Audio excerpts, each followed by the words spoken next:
Bonjour, c'est Radio Norbert du collège Norbert Castoré. Nous sommes à la nef et nous allons interroger le groupe. Oh là là, désolé, Godou.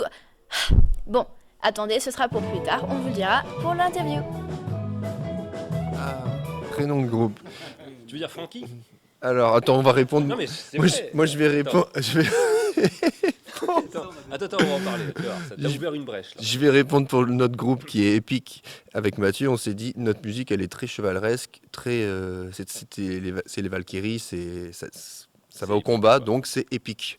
Et on a enlevé le U et le E de épique, et donc c'est devenu épique EPIQ. Mais, en fait, à la base, on est deux groupes, deux trios. Il y en a un qui s'appelle Frankie Ghost ou Pointe-à-Pitre et l'autre qui s'appelle Epic. Et on s'est réunis parce que. Sur Mythique, à la base, non? Ah ouais. Vas-y, ouais, continue. Si. Non, j'allais dire qu'on s'était rencontrés sur un site de rencontre spécial pour les groupes. Mais c'est pas vrai. Non, on se connaît depuis longtemps. On est maximum 6, minimum 6. Ça dépend de ce qu'on a mangé en fait à midi. Ouais. Là, je pense qu'on va être moins nombreux. Là, il en manque un. Ouais, déjà là, il en manque un. Et puis il y en a un là-bas qui est interdit. Et il est puni là-bas, le petit là. Il n'a pas le droit de parler. Non, il n'a pas le droit de parler. Et donc, comme on fait tous les deux une musique, on va dire, un peu exotique, on s'était dit que ce serait marrant de fusionner nos deux esthétiques exotiques. Ça fait beaucoup de tics. C'est joli. C'est fantastique. Oh bah c'est le balbutiement de ce projet, hein, Epic Ghost to Pointe-à-Pitre. Ça fait 5 mois qu'on a cette idée, mais là nous sommes à notre deuxième séance de création. Voilà. C'était un très jeune groupe, mais par contre, on joue tous de la musique depuis longtemps. Un peu plus de 20 ans pour la plupart d'entre nous. Et ce qui nous réunit tous, c'est l'idée de faire une musique un peu métissée, avec des accents africains, des accents caribéens. Il y a aussi ce qu'on vit au quotidien, les voyages. Moi, je sais que les voyages, ça m'inspire beaucoup. Ça me donne pas mal d'idées pour la musique.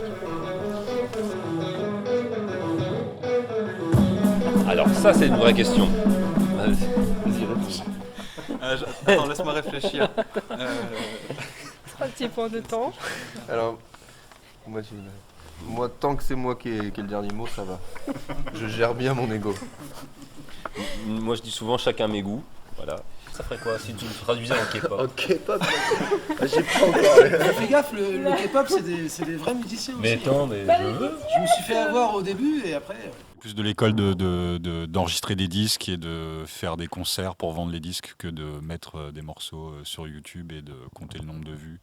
Finalement, c'est quand même mieux de jouer devant des vrais gens et de rencontrer les gens devant qui on joue et de sentir vraiment le public et l'échange qu'il y a. C'est plus important que mettre une musique sur YouTube pour nous, je pense.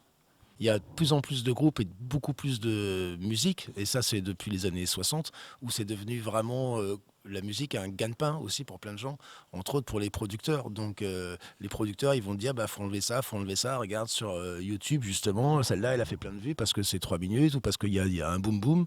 Et donc après les producteurs qui eux te payent souvent, ils vont dire faut faire ça, alors que nous on n'est pas là-dedans, on est hyper libre, et ça c'est le plus beau des trucs dans cette musique, c'est d'être vraiment libre. Le producteur, on l'emmerde.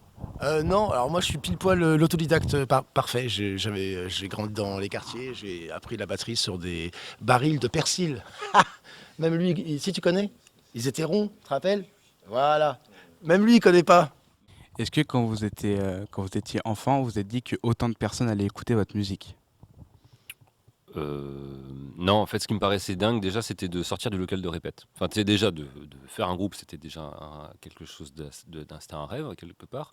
Et alors après, le fait d'aller jouer à la place d'aller jouer sur la place du village, déjà, c'était quelque chose.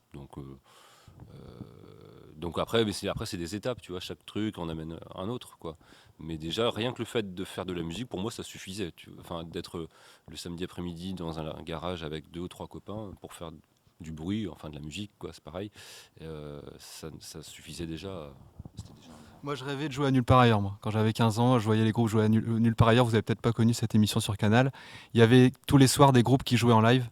Et quand je les voyais, moi, je dis putain, si un jour je fais ça, je pourrais m'arrêter de vivre après, quoi. J'aurais atteint le Graal. Le Graal, ouais. Ah non, moi le Graal c'est pareil, moi c'est de jouer, ça me suffit, il n'y a pas beaucoup de gens qui écoutent ma musique. La moitié de la musique que je fais, je la fais pour moi, dans mon studio tout seul, et il y a une partie que je fais surtout en groupe.